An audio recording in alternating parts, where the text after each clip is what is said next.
My name is Danielle Chutinthranond, and this is how I create. Welcome to This Is How We Create, a show that digs deeper into the creative life of contemporary artists of color. Discover what feeds their creativity and how they found or are finding their artistic voice. Through these intimate and candid conversations, you'll gain insights into the lives of creative professionals of color that are hard to find anywhere else. We do have adult language in this episode, so you may not want to have a listen with kiddies around. Today on the podcast, we're chatting with Danielle Chutinthranond, who runs the ceramic studio Monsoon Pottery in Chicago. In this episode, Danielle and I chat about her journey to starting Monsoon Pottery. We talk about her process, and towards the end of our conversation, we dig deep in racism. We talk about how racism affects how we live and how we function as artists and people in the United States. I really loved my conversation with Danielle, and I hope you do too. Enjoy! Today on the show, we have Chicago-based potter Danielle Chutinthranond of Monsoon Pottery. Danielle specializes in ceramic dinnerware and housewares. She credits her inspiration to nature, classic Asian motif, Chinatown, and over everything else, restaurant and food culture. She grew up in a Thai Pacific Rim restaurant in upstate New York and learned from a very young age that food is special, personal, and becomes even more meaningful when presented with care and attention to detail. Each piece Danielle makes is focused on enhancing the beauty and ritual of your table. Essentialism and minimalism are always on her mind when creating. To that end, she believes that the objects in our homes should be useful, durable, and beautiful.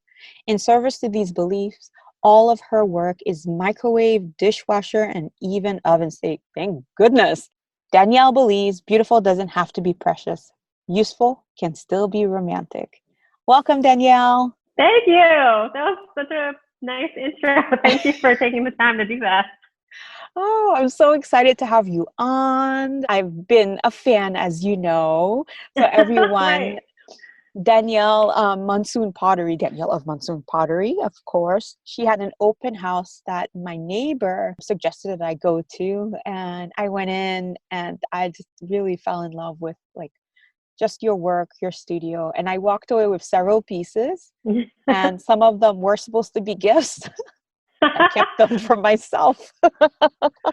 I get that all the time. Really?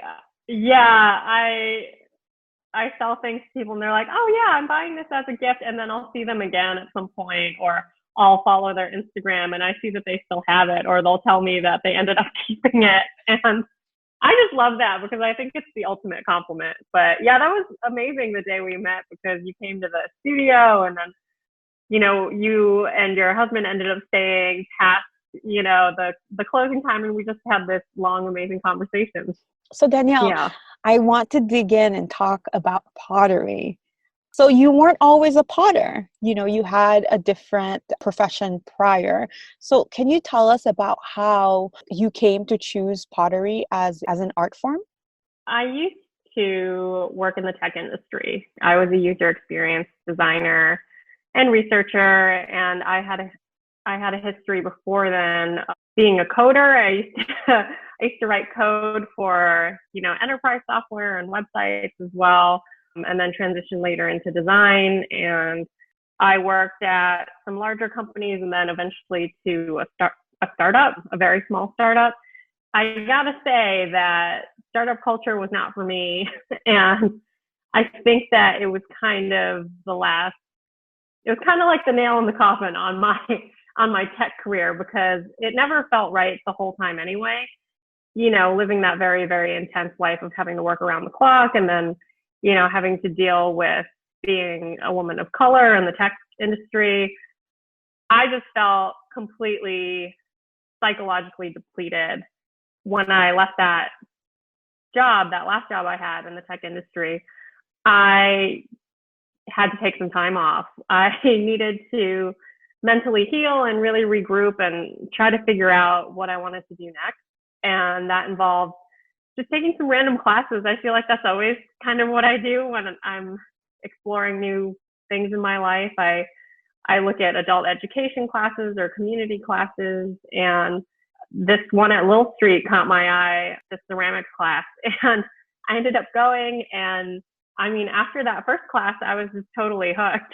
And I was like, oh, this is awesome. Like, I can't wait to figure out how to make like this thing that I want in my house or this thing that I want in my house. And I was just so dedicated to figuring out the skills and honing those skills and practicing every day. I mean, I wasn't working at the time either. So there's something about ceramics too that's one of the more healing art forms, I think. And where I was at that time in my life, I feel like I really needed it. You know, I'm not sure if I would have gone all the way with it unless those were the circumstances under which I found it. Did you choose ceramics or did ceramics choose you? I feel like it was kind of a combination. I have been interested in art my whole life, even though I've had different careers and, you know, I've studied different things. Like, you know, in college, I studied physics, and a lot of people think that that's like the opposite of art. But I don't know. I never really was one of those people either that kind of subscribed to the idea that there's like, oh, you know how people say like left brain, right brain people or whatever? Like, I think all of that's just kind of bullshit. Like, I think it's kind of a rubric that people fall into when they feel they're just more comfortable labeling themselves. But I think everyone has the capacity to draw from each. To that end, I mean, like, I was always really interested in art, but I don't think I discovered until later in life that I was more interested in 3D art than 2D art. I think a lot of artists too go through this where they kind of try both, and, you know, some are gifted, equally gifted at both, and, you know, are interdisciplinary in that way. But even though I could do a lot of 2D art, I never really liked it that much. And so I think that's kind of something that kept me away from art for a lot of my life too, is that I never really got to experience fully a 3D art form that I wanted to immerse in. And, you know, I think ceramics too connects to my background in food and restaurants and presenting food, and just growing up in that way. And because I had that interest, I was more interested in ceramics because of it. Because I was like, oh, there's all this cool dinnerware that I have in my head that, you know, is connected to these dishes that I serve and these dishes that I cook and make. And so. And as you were talking about the difference between 2D art and 3D art and which way you wanted to go, I can see why you chose ceramics, because working in a restaurant, you go from, you have an ingredient and you work with that ingredient to create something at the end, right? So you create, you know, you have several ingredients and then you have a dish at the end. It seems to me that's what the clay is like, right? That's the clay is the ingredient. At the end, you have a dish. So Right. it's fitting. Right. Yeah. There was this really unique harmony that was very satisfying to me, to kind of put together a dish that I love to make and then put it in a vessel that in my mind matched it perfectly. Because when this was happening, I guess like 4 years ago or 5 years ago, I think, when I started getting into this and I was taking a break, you know, I've cooked my whole life. And so when I was taking that time off, I got back into cooking again and then became more interested in food photography as well. So I think all these influences just kind of combined into the perfect storm, because I was trying to have fun with that too, like making my food and plating it and photographing it, and then saying like, oh, like this plate that I got from Crate and Barrel actually is kind of shitty and I would like to make my own. Everything came together perfectly. I would think that your background in with food is one of the reasons why you decided to focus on dinnerware and houseware. Was that always the direction you wanted to go, or were you thinking of something else at first? When I discovered Lil Street and I was walking through that ceramic studio and I was seeing work that other people were creating, I was immediately drawn to the functional work, and especially the work that was meant to be dinnerware. I feel like I think about sculpture, or I don't know, just any kind of like purely decorative objects as something that I don't really have a personal connection to those types of objects. And I think it's because of how meaningful food and restaurant life has been to me that I sort of had tunnel vision for dinnerware. I just couldn't imagine myself making anything else. And if anyone's been around food as long as you have, then you would have seen so many types of dinnerware, I would think, right? restaurant Oh, grade, yeah. just consumer grade.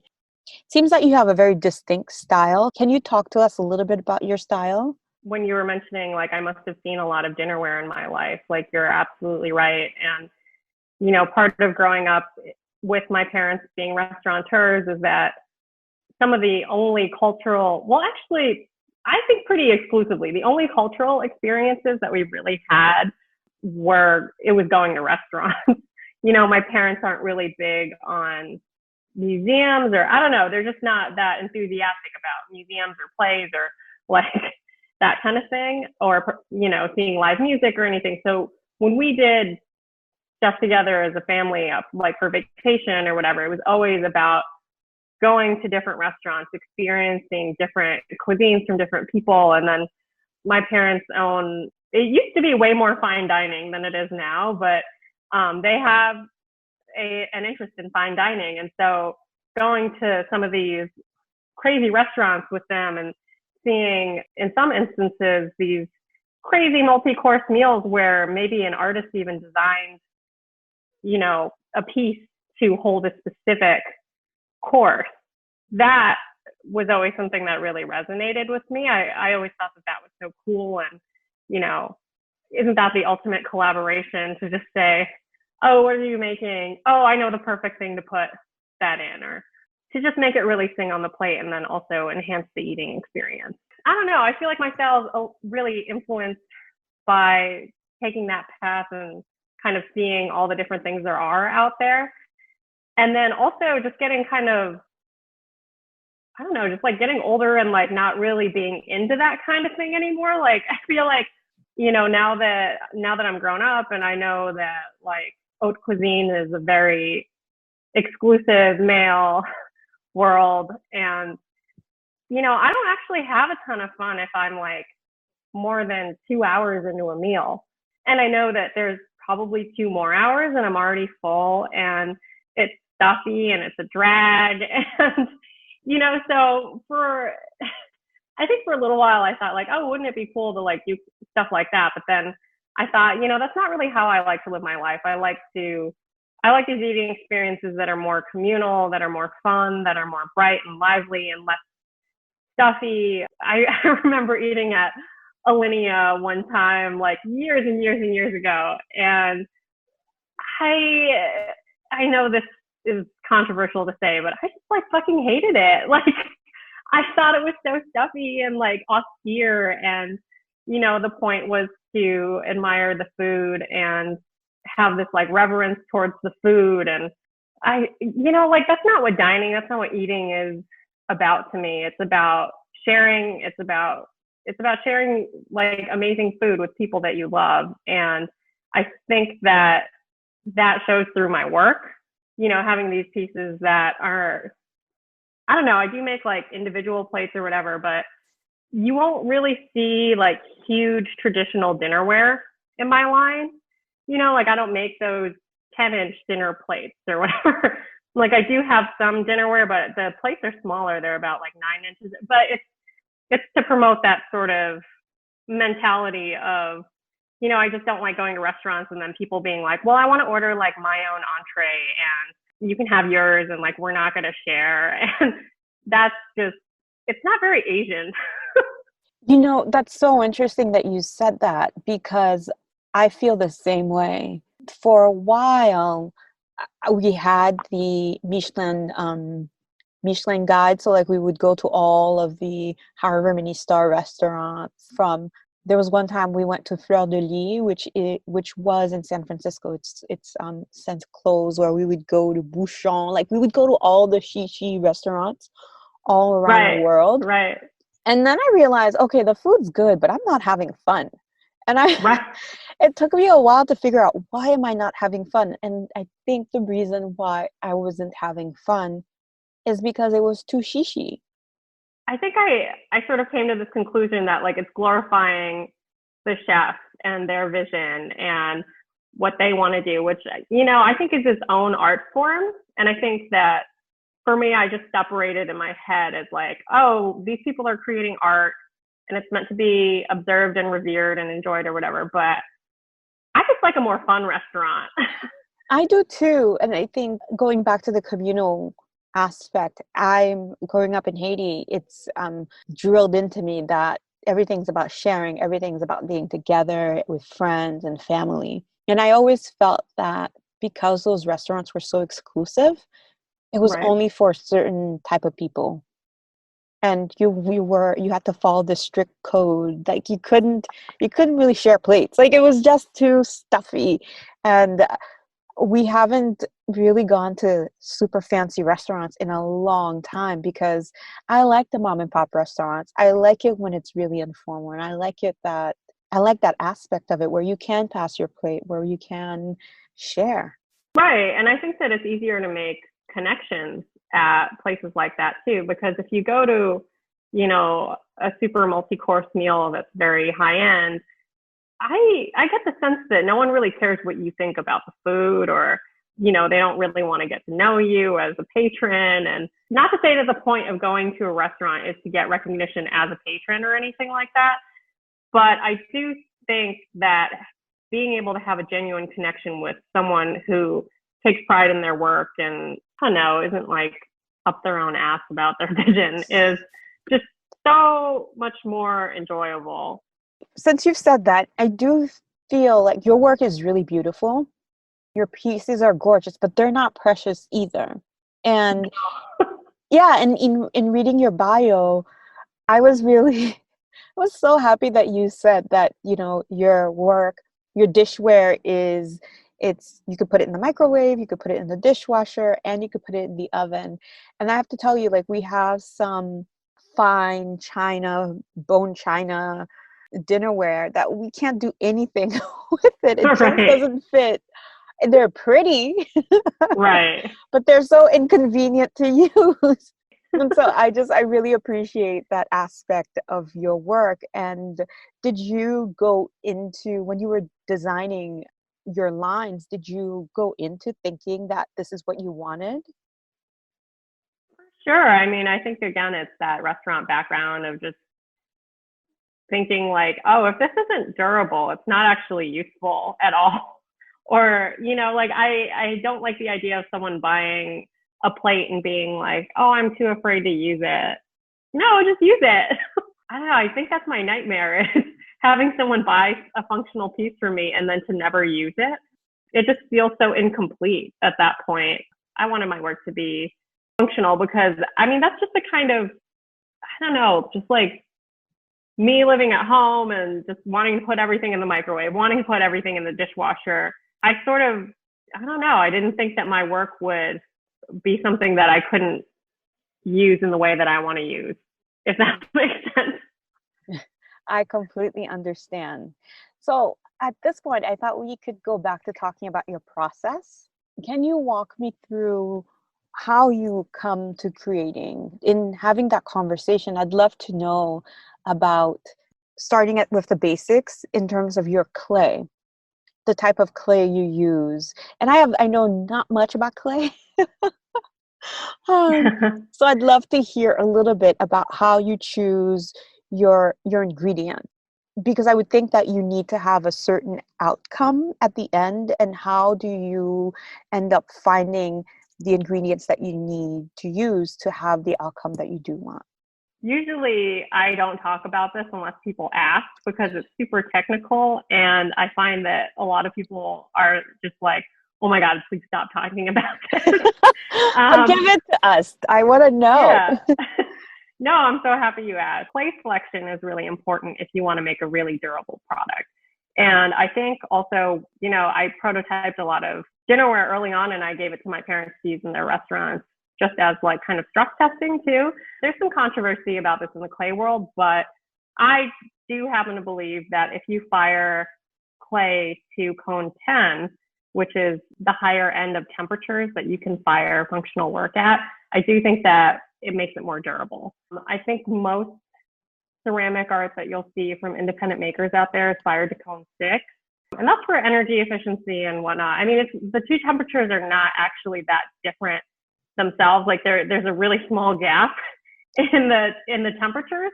If you just take it a little bit higher to cone 10, I think it does make the work more durable. Cone 10 is 2,350 degrees Fahrenheit. So that's why people are like, oh, can I put this in the oven? I'm like, yeah, it doesn't matter. Like, it was already like so freaking hot before. And then it was also intact when the cone was cooling. And, you know, sometimes I'll even crack it when it's at 500 degrees because I'm just like, all right, I'm on the deadline here. I got to get these pieces out. Ceramic firing temperatures are insanely high. On that note, there's a division in the clays that you buy. So you buy them based off of the firing temperature. So I buy only Cone 10 clays, but then another metric that I look at when I'm buying clays is something called absorption rate. What they do is they'll take a slab of clay usually to measure this, and they'll immerse it completely in water, and they weigh it before and they weigh it after, and they see what percentage absorption is based off of like the difference in weights, meaning how much water it absorbs. Porous clays are less durable. So if it absorbs more water, it means that, yeah, it's kind of like spongy in that way. If you can imagine like vitrified clay as being spongy. Basically, I look for stuff that's 3% or lower. And that's one of the reasons why I love porcelain so much, because the absorption rate is 1% or less when you fire it at Cone 10. And so it is super, super, super strong. And so, I mean, I think that if you've done any sort of like house renovations that involve like tile or kitchen or whatever, manufacturers will suggest porcelain a lot because it is super, super durable. Dinnerware needs to take a beating and not break. I mean, breaks do happen still, but I feel like, yeah, when I select my, as you call them, ingredients, which I love the way you put that, those are the main things that I look for in clay. I don't know. I test a lot of clays too, and sometimes it just comes down to like, even if they meet those parameters, if I don't like the way it feels on the wheel, like I'm just not going to use it either. So I like porcelain for that reason too. Do you mean that if you don't like the way the clay feels on the wheel, or do you mean that as you're working and you're producing whatever product you're producing, if you don't like the product, you won't use it? I mean, I think it's both. Yeah, like if it fires up and it's like a weird color or something, or not the color that I wanted it to, or if it's not interacting with glazes in a way that's making the beauty of it shine through optimally, I'm probably not going to use it. But then also, yeah, just like the way it feels on the wheel in my hands, and, you know, if I find it hard to manipulate, I'm probably not going to use it. But I mean, that comes with varying effects and stuff that come up on the wheel. Like, so one of the reasons I like porcelain so much is because it has no grog in it at all. What does that mean?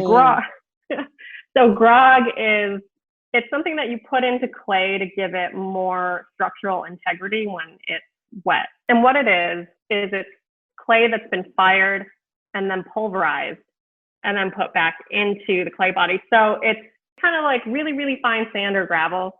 And stoneware has a good amount of grog in it. And I don't know, it just depends on the kind of clays that you want to use. And like, if you want to buy a clay that's going to help you build things that are really, really tall, you want a clay with a lot of grog in it because it's going to help the clay stand up. So, I mean, there's different kinds of clays depending on the different things that you want to do. But I really like porcelain because it kind of just feels like cream cheese. It's super smooth. Of course, you have a food reference, cream cheese.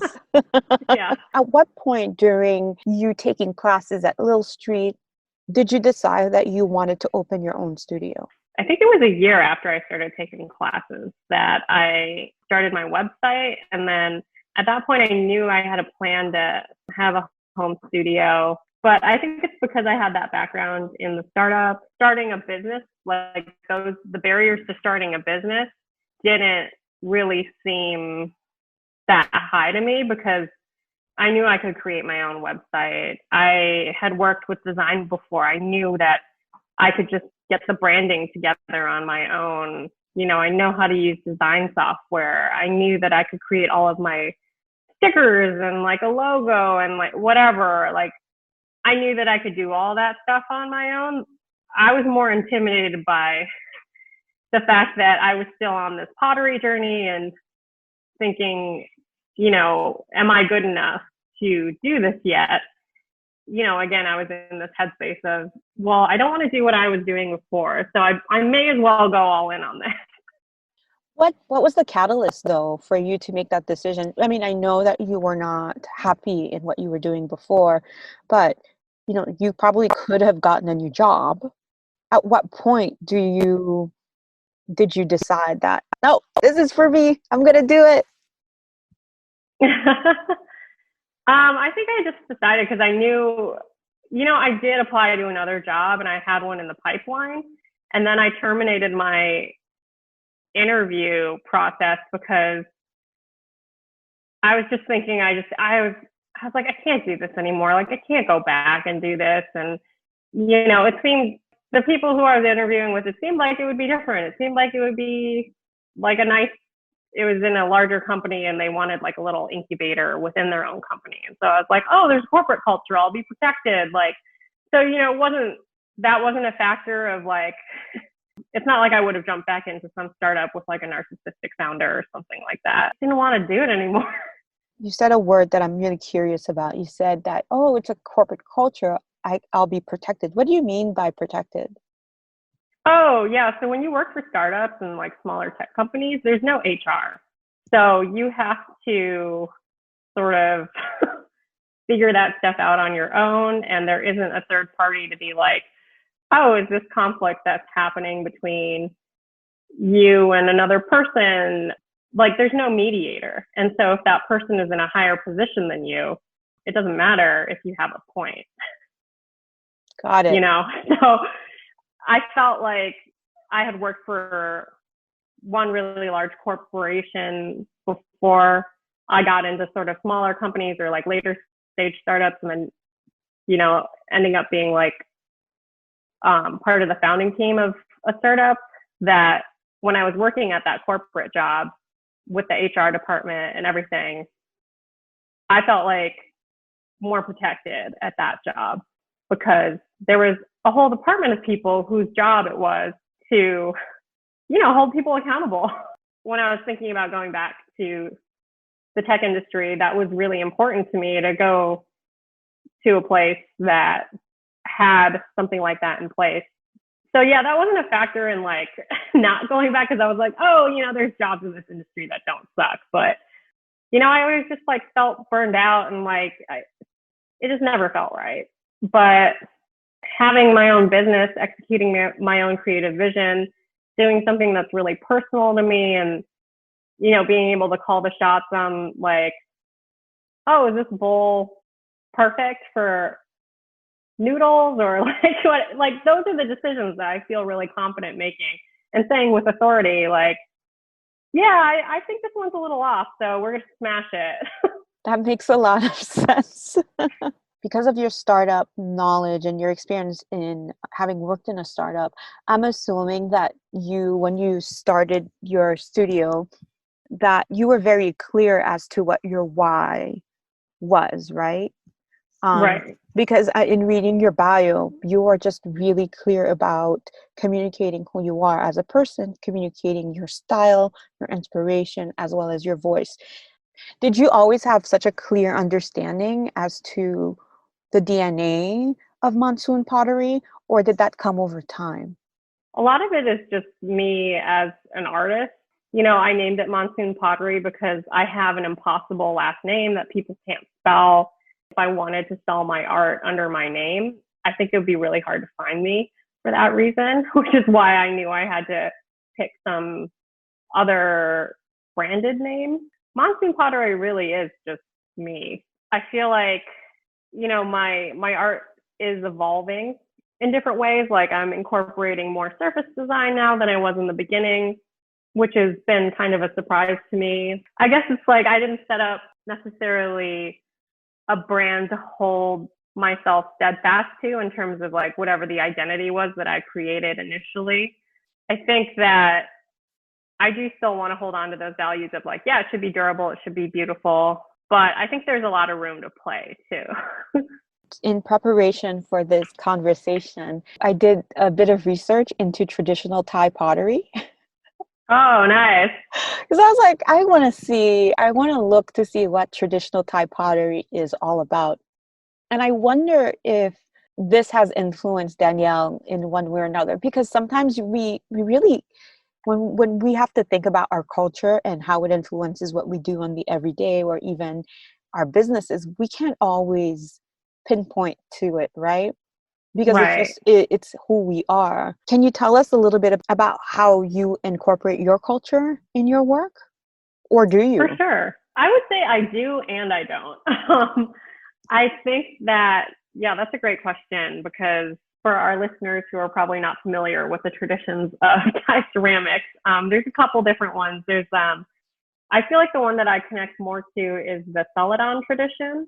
Celadon production has always been huge in northern Thailand, and I do love the look of Celadon. Celadon glazes are traditionally, it's something that's fired in a reduction environment kiln. And so what that is it's a gas kiln. So I have an electric kiln. The big difference between those is the firing environment. So gas is what we call a reduction environment, meaning it's an oxygen poor environment. And then my electric kiln is an oxidation environment. And so that's an oxygen rich one. And so there are a lot of, in my opinion, like cooler things that happen in reduction. But, for someone who has a kiln in a city, I looked into this. I think it would have cost me tens of thousands of dollars to like dig up a pipeline to like hook up to. It would have been like a nightmare, and like permits, and like city of Chicago is always just trying to make a buck. So, like that would have been so expensive and such a nightmare. So an electric kiln was way easier, but Celadon is traditionally fired in a reduction environment. And so you'll see a lot of like potters who have electric kilns trying to make these mock Celadon glazes, which is, you'll get like that green or like that slightly green, bluish, teal color of Celadon by adding colorants rather than allowing that to sort of happen through firing a specific Celadon glaze in an oxygen poor environment. I love Celadon. I love the crackle quality of it. I love the color of it, and the fact that it's used in a lot of functional wear in addition to decorative wear. There's like another type of traditional Thai ceramics that I sort of connect less to, but it's called bencherong. Did you see that in your research? It's like the 5 colors. No, I didn't see that one. It's like I think it's mostly made for like high court or just like people who were really rich. It was kind of like a signifier of their wealth, and you would have to include the specific 5 colors, and then a lot of the time they would put luster on it too, so there was like a gold element, but it's just like a little extra for me. It's just, I don't know, I don't usually like more than like 1 or 2 colors on my pot. That Thai tradition is it's a little much visually. Yeah, like in terms of how much I pull from Thai culture, I don't know if I could really quantify it, but I will say that when I think about what my quote unquote culture is, it's less Thai and it's more Asian American. And I think what I mean by that is that, I was born here and I grew up here, and I grew up in a mostly white school, and I was always reminded of how different I was. And I feel like once I moved to Chicago and I started making more friends who were more diverse, I just instantly felt connected to anyone else who was also Asian American. Whereas, maybe my parents' generation, they grew up in Thailand. They grew up in a homogenous society, and then they immigrated here. To them, it's like, if I say, like, I have a friend from like Vietnam or Laos or like China or Korea, like they have opinions about all these other Asian countries and like the people, like I think that if you grow up over there, it's like you have opinions about all other Asians, right? Since I grew up here, I don't feel that same level of separation from people from those other countries that, maybe my parents do. I feel more connected. And so for that reason, I think that's kind of why I pull so freely from China, Japan, Korea, like any kind of Asian artist who's, any kind of country that has a strong ceramic tradition. I instantly feel connected to that because I'm Asian American. I think that's like I think that's unique to having grown up here. for sure. I agree with you because I grew up in the Caribbean, and Haitians they have opinions about non-Haitians, right? Especially Right. non-Black Yeah. Haitians. And so coming to the US, because you're Asian, they just group all of you together, right? So Oh, for sure. all Asians are grouped together, and then all Blacks are grouped together. And so I have friends from all over the African diaspora. However, my mother, I can't say she does. She just has Right. Haitian, mostly just Haitian family and friends. So it's just, I think it is a function of living in the US, isn't it? It totally is. Yeah. I mean, because it's like if they group us all together, it's like, what are we going to do? Just like emphasize the differences between us? No, we're just going to band together and say, like, oh, you're Asian too. So like there are things that we notice the things that are similar across our cultures, not the things that are different. And then the things that are different, we're fascinated by. It's not something that we use as a means to separate ourselves from each other. And so, yeah, just growing up a minority, I think that's how you end up thinking about it. And so I feel like I pull a lot from, like, for forms, I pull a lot from Japan and Korea. For surface design, I pull a lot from like traditional Chinese motifs and, Ming Dynasty decorations. I love etching on my pots. I love like symbolism of Asian motifs, which is mostly rooted in China. I don't know, but I love Chinatown culture in general too. So like, and I mean like Chinatown. So when I say in my bio that I'm interested and influenced by Chinatown, I don't just mean like Chinatown in Chicago or New York. I mean like Bangkok Chinatown, a Chinatown that's in like Yokohama, You like have to tell me more. Tell me more about that, because my sister travels a lot, and so she's been all over Asia, right? And I mean northern, southeast, everywhere. But I have yet to go to Bangkok, but I'd love to hear what Bangkok Chinatown is like. Oh my God, Bangkok Chinatown is awesome.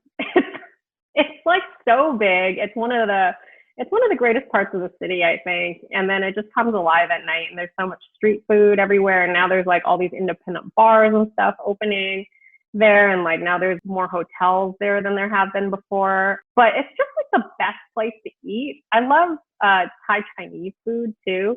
So there's like, I just love the fact that there's Thai Chinese Chinese like, food. What? yeah. I'm missing out. Oh my God, it's like one of the best sub cuisines of Thai cuisine. I really wish that, the United States would kind of like catch up with Thai Chinese food, because it's a whole cuisine and it's awesome. But yeah, there's like some Thai Chinese food in Chinatown, but then there's also just like the traditional foods that the Chinese immigrants who came originally to Thailand, like they're still keeping those traditions in place, but like maybe you can't find that food a lot of other places anymore. That kind of aspect to it is really interesting. And even going to Chinatowns in London or Paris or something, it's really cool to see visually what they've selected to identify their Chineseness. I just am so fascinated by that, and am always like researching, oh, what does it mean to be Chinese here or there? Or because to me, again, as an Asian American, I'm seeing that as a proxy of how are you representing your Asianness?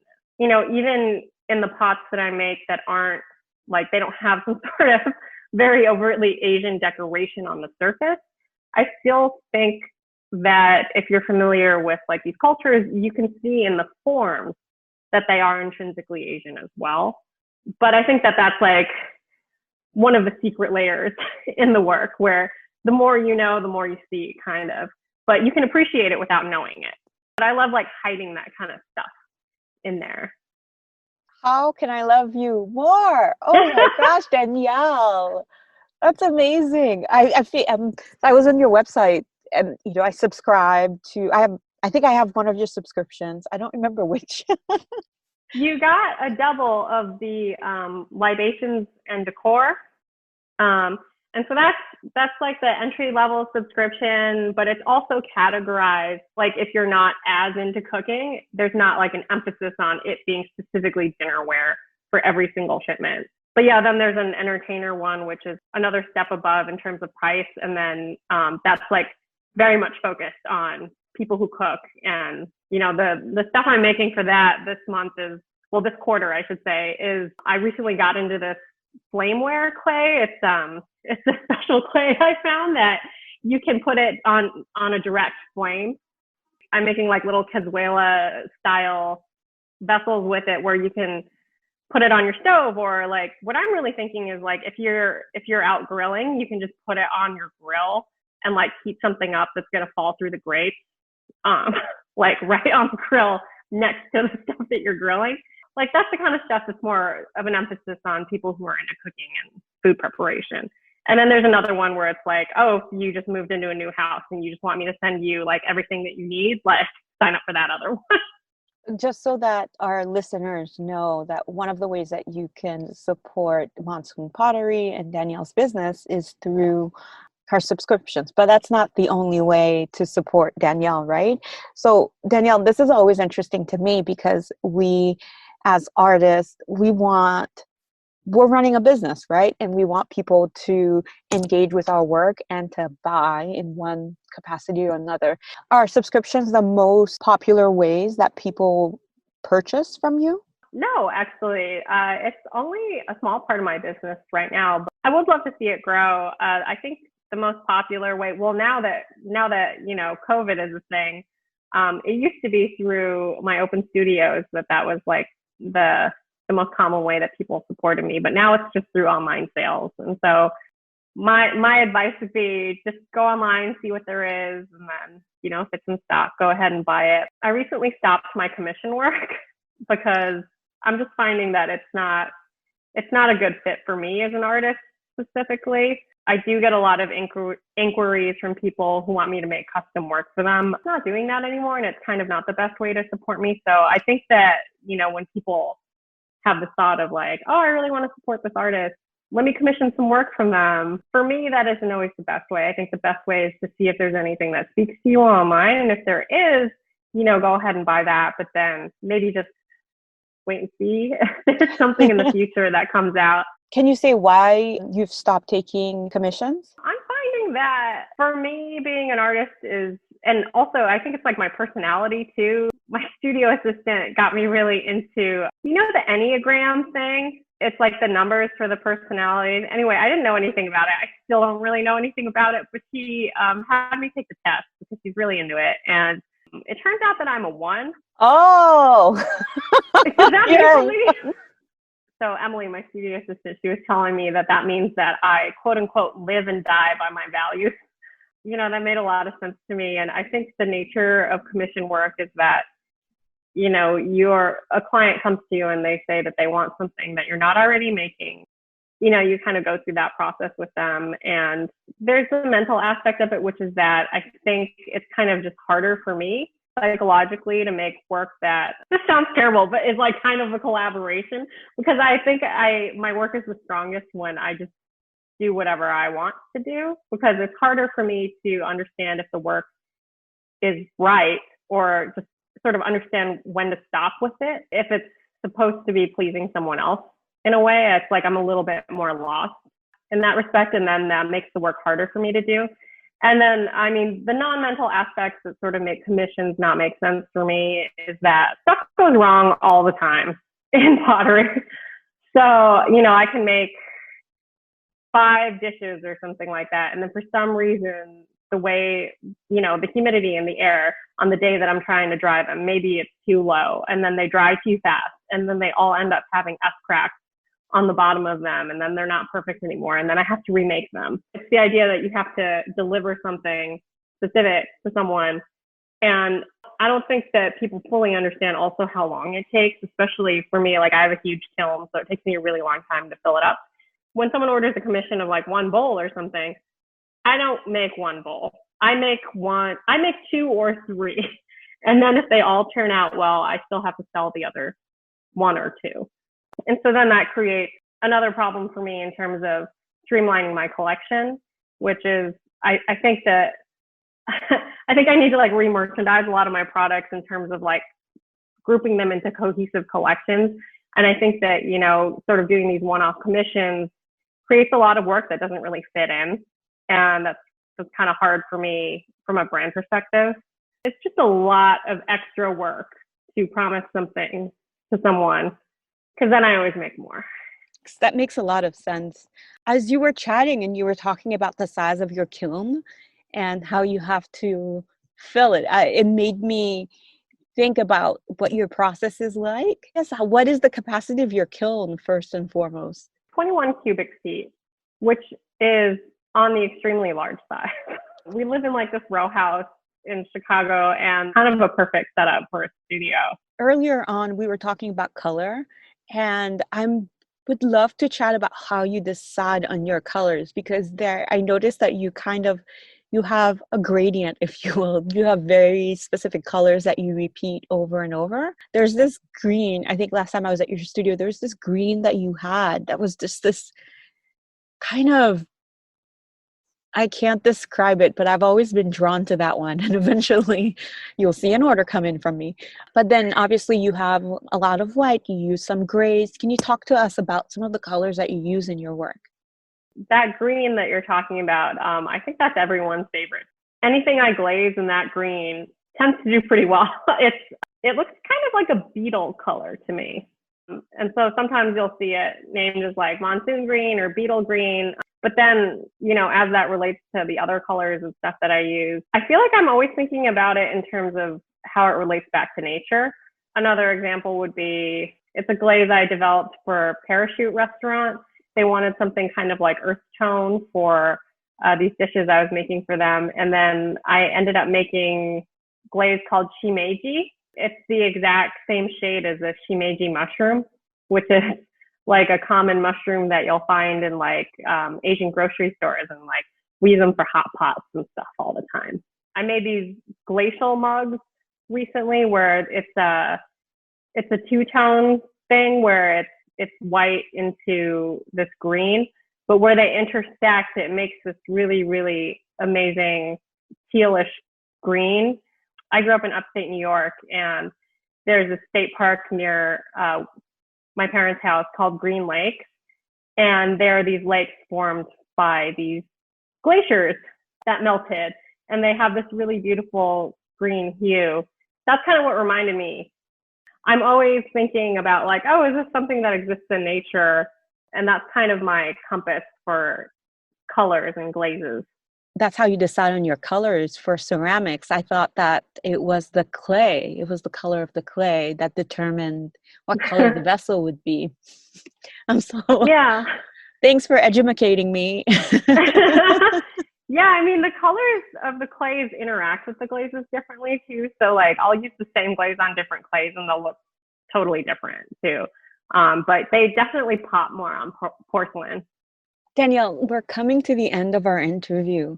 I wanted to check in with you on how you're doing during this time. So we are coming off COVID, though for how long we don't know. And we're going through a new civil rights movement. There's been quite a bit of unrest in our country, justifiably, because of the death of so many Black men and women by the police, or I should say killing of many Black men and women by the police, not just death. A while ago, we had a conversation and you had mentioned that because of COVID, you were experiencing quite a bit of racism with people being racist. There's no other word for it. Racist. Totally. I mean, and I look very Chinese too. And, even though I'm Thai, that doesn't matter.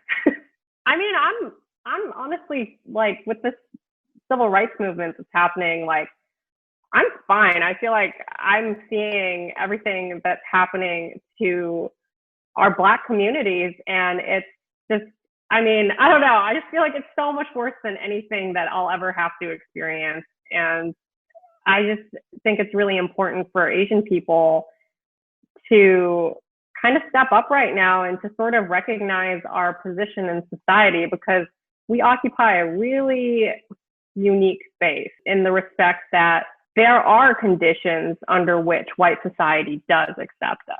But on the other hand, we're always going to look different. And because of that, we are always treated differently. I feel like I don't know. I almost feel weird like talking about my experiences now because I feel like Black people, Indigenous people, they have it so much worse than I do. I see that we're not treated equally, right? Whether Right. you're an Indigenous person living in the US or, I don't know, if you're from Ethiopia, like everyone is treated unfairly. And I was telling you how I was watching PBS's documentary on Asians in America and how Right. Yeah. I love it. And I think one of the things I don't know much about is I don't know how much Asian Americans have contributed to our nation, right? It's as if their contributions have been erased. And actually it was. There's this episode in that documentary. So the Chinese were very responsible for helping to build the railway that connect the East Coast to the West Coast. When it came time to take a photo and to commemorate this great feat, they were excluded from that photo. They were there, but they were just excluded. And I think that history is written, and usually as history is written, and depending on who's telling the story, they erase the people who've contributed, who've done the most work. I'm very curious about your experiences because I think the purpose of this podcast is to talk about all of our experiences. That makes a lot of sense. And I appreciate you saying that. And from what I remember, there was someone who was mean to you at Whole Foods. I think that's like, when people were still a little bit skittish about going to the grocery store, understandably. And I was at the end of my shopping trip, and then I just went back to the produce section because I wanted to check for one more thing that I thought that maybe I could get. And so at that point, like maybe I was a little bit more comfortable in the store, or just like comfortable with the inevitability of some of us getting closer than 6 feet. I was kind of like stuck in between like this cooler and this other section, and I was trying to just kind of like walk past this woman in a very sort of smaller walkway. And this is a white woman, and she was wearing a mask too. She was older than me. I don't know by how much. Also, like, I think that, like Asian people tend to look younger than they are too. I feel like sometimes I get treated like I'm a young person who doesn't know anything. I mean, like I'm 34 though, but I'm sure maybe she thought she could talk down to me for, I don't know, for whatever reason. This was a white woman, and she just was like very aggressive in telling me, she's like, could you just back up? Like, you are way too close to me. And immediately I was like, I'm so sorry. I am too close to you. I was like, yeah, I'm sorry. Like, I was just trying to get through. She kind of doubled down, and she's like, well, you could wait. And I was like, whoa, okay. I thought this interaction was over. And she's like, you're just way too close. And she kind of did this like physical aggressive posturing towards me too. Kind of, I don't even know how to describe it, but you know how like snakes get bigger when they're about to attack? It was kind of like this lunging sort of thing that she did. And then she made a point to like make me wait behind her, and just was menacingly looking at me, and I was trapped in there. I don't know. I just felt like pure, unadulterated hatred. The way she did it was so aggressive. Just reaffirmed to me that this grocery store, Whole Foods, it's a white space. That's her space, and that's, she's telling me that I'm not behaving the right way in her space. I'm really glad that everything that's happening right now is happening. I don't know. I think that it really feels different right now in terms of how people are kind of coming forward and saying, yes, we live in a white supremacist society. And, like we are ready to start taking responsibility for participating in that society. And, at the time that happened, I realized that I had even been conditioned to think, oh, maybe she's not racist. Maybe she's just kind of a bitch.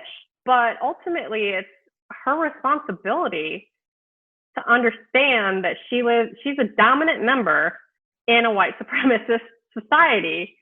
And that because I'm Asian, that's always going to seem racist to me. That was her space, and I needed to get out of it.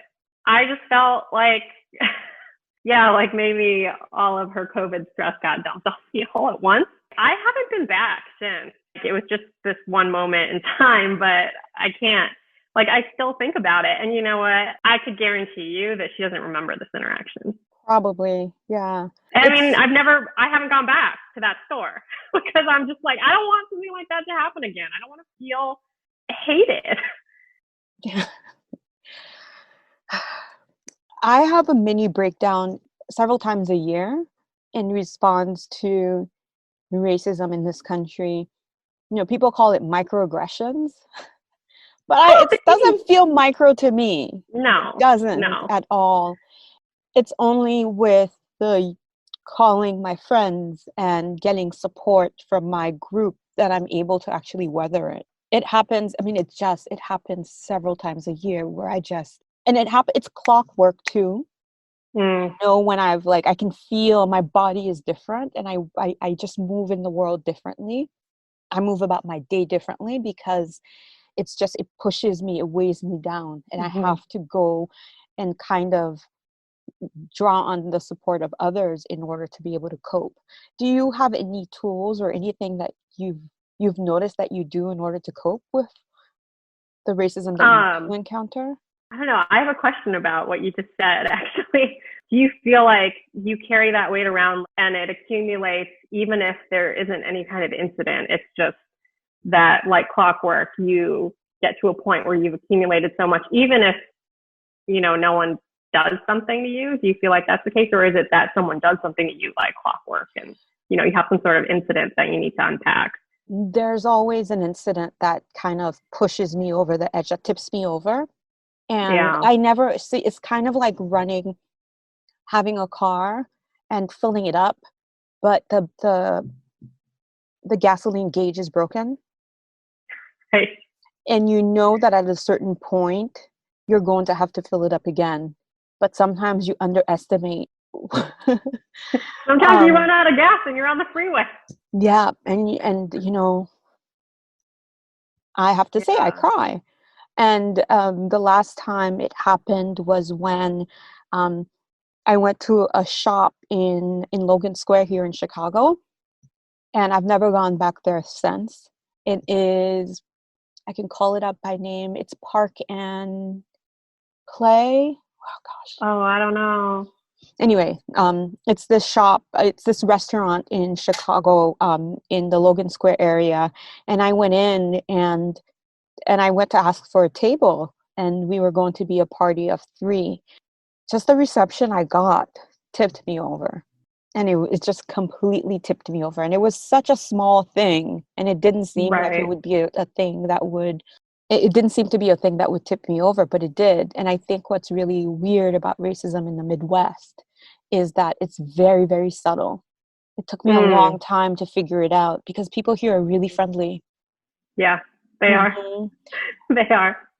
Yeah, I'm from the East Coast, so it's kind of weird that like people are so nice here. I'm just like, what's your deal? Like, yeah, I would have to agree with that. It is harder to sort of suss out, and again, like these small interactions that affect us so deeply. I think for me, it's really important to tell these stories to other people of color because I think that we've been conditioned to sort of think, oh, she's just a really mean person, or, oh, that person is probably having a bad day, or, oh, like that person probably sucks, like just forget about it. Like, I mean, and when that thing happened to me in Whole Foods, I was trying not to cry the entire time I was checking out, the entire time I was like loading up my car, and it really upset me. And, the idea that these emotions are pushed back onto us, and we're meant to think like, oh, well, like she must not be racist. You must be sensitive. And I think, to your support group, I think that's a great idea. And that's kind of what I do too, is I think it helps too that, Jack, my partner, is Asian. And so like I go home and I tell him immediately, and, he completely validates that, yeah, that was racist. Like, and if she cared at all about how hard things are for Asian Americans right now, I mean, this was, I think, mid-April or something, or late April that this happened, when there was still a lot of xenophobia coming from the White House about the Chinese virus and, everything like that. Like, she should have known better than to be aggressive, even if that's in her nature. Like, that's her behavior that she should have monitored and corrected and not been that way. And I think it's really important for us to tell each other our stories and just feel validated. Society does gaslight us to an extent, to be like, oh, you're so sensitive. Like, that was such a small thing. Like, why do you care about that? I'm like, the reason you don't care about that is because you're white and that other person is white. And you can see it as just, a matter of character, not a matter of race. And then there's the thing that it happens over and over and over again. It's right. Never a one-off. As an Asian American too, I feel like the racism that I experience is usually pretty aggressive in nature. And I think that has a lot to do with the model minority aspect of it, is that I've always been aware of how Asians are viewed in the society, and we're expected to be meek and quiet and keep our heads down. And I have always railed against that in how I move through the world. Like, I am not meek. I am not compliant. I'm not deferential. And I think that when I move through the world and encounter strangers who treat me like I'm supposed to be, and then they find out that I'm not, that really angers them. Really? Yes. And then the responses I get, even though there's no comment about my race, that I am met with a lot of aggression. And that was something that I experienced frequently working in tech too, especially being a woman of color. I think women are also expected to be very cooperative and supportive and, again, compliant. And I think that when we don't follow through with these stereotypes, that it angers people, that they're like, why won't you get in your place? Why won't you fall in line to where your place in society on this lower rung, where I can treat you this way and I know that you're going to take it. But then if you behave in a way where you make it clear that you're not going to take it, in my experience, it's mostly met with anger and aggression. And that can be very traumatizing. I don't know what to say. And I don't say that in a way of really dismissing what you're saying, but it's just not. like, I just don't understand it. I mean, there's nothing left to say, Well, I just don't understand how we're supposed to be. The rules keep changing. Right. Exactly. I mean, the rules keep changing, but I mean, this stuff keeps happening, and I'm honestly never surprised by it. Yeah, that's the thing. You're never surprised, and I'm never surprised either. But maybe we could be on each other's boards of that's right. Yeah. of support. Oh, yeah. Go ahead. I'm interested in how you've been doing with, how everything's been changing around Black Lives Matter, and I don't know if you want to talk about that at all, but I'm really interested in what your experience has been. I'm learning so much about myself. I've changed so much in the last 3 weeks.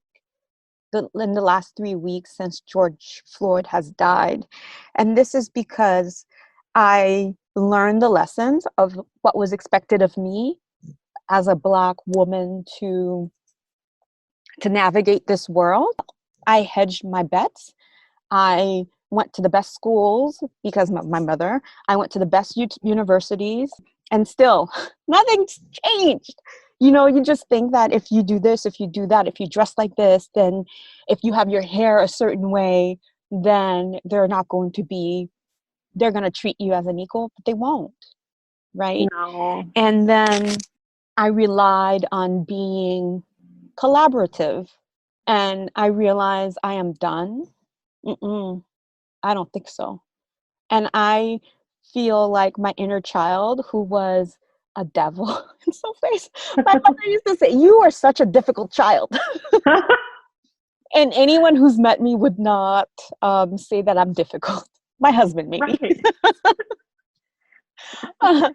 I am being more and more difficult because these rules are arbitrary. They're rules that you made up.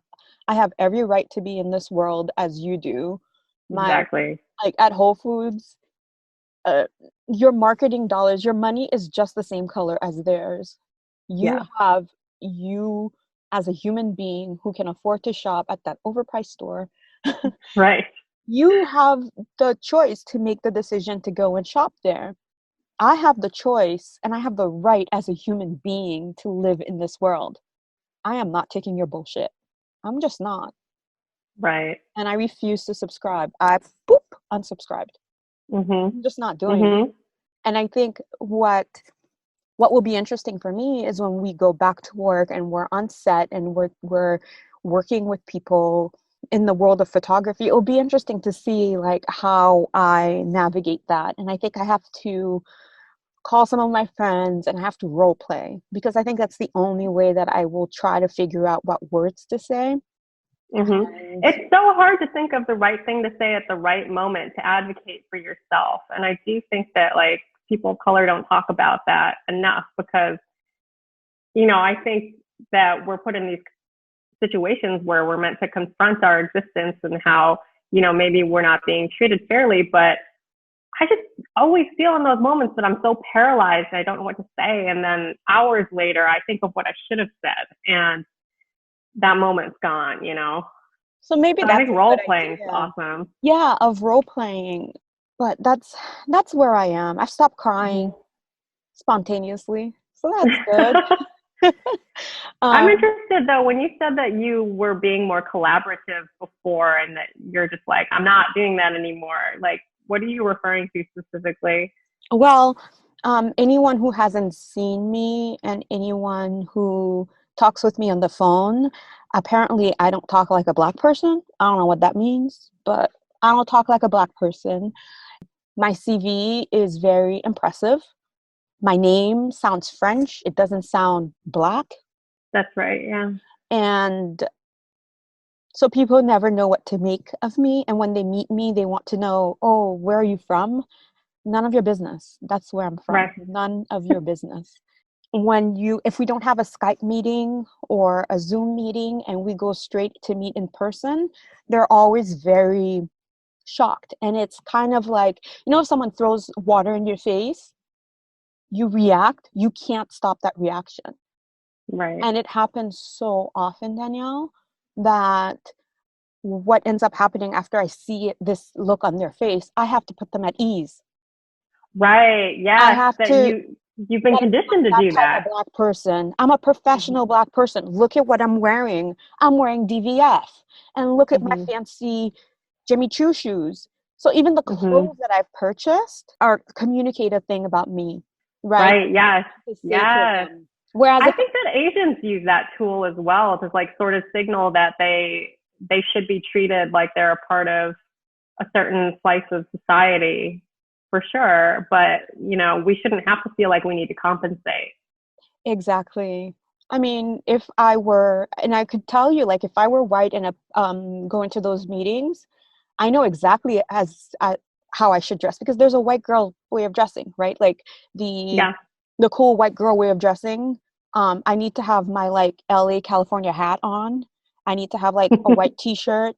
I guess acid wash mom jeans, and then preferably Chuck Taylors or Pour La Victoire white fashion sneakers. Like I know this. I know this code. I know how they all dress, and I know that like how I should dress, but I can't dress like that. Or at least I thought that I had to Mhm. dress more uptown, if you will. And then I swear, the first 10 minutes of the meeting is putting them at ease. I have to be really witty. I have to be really funny. I have to be charming.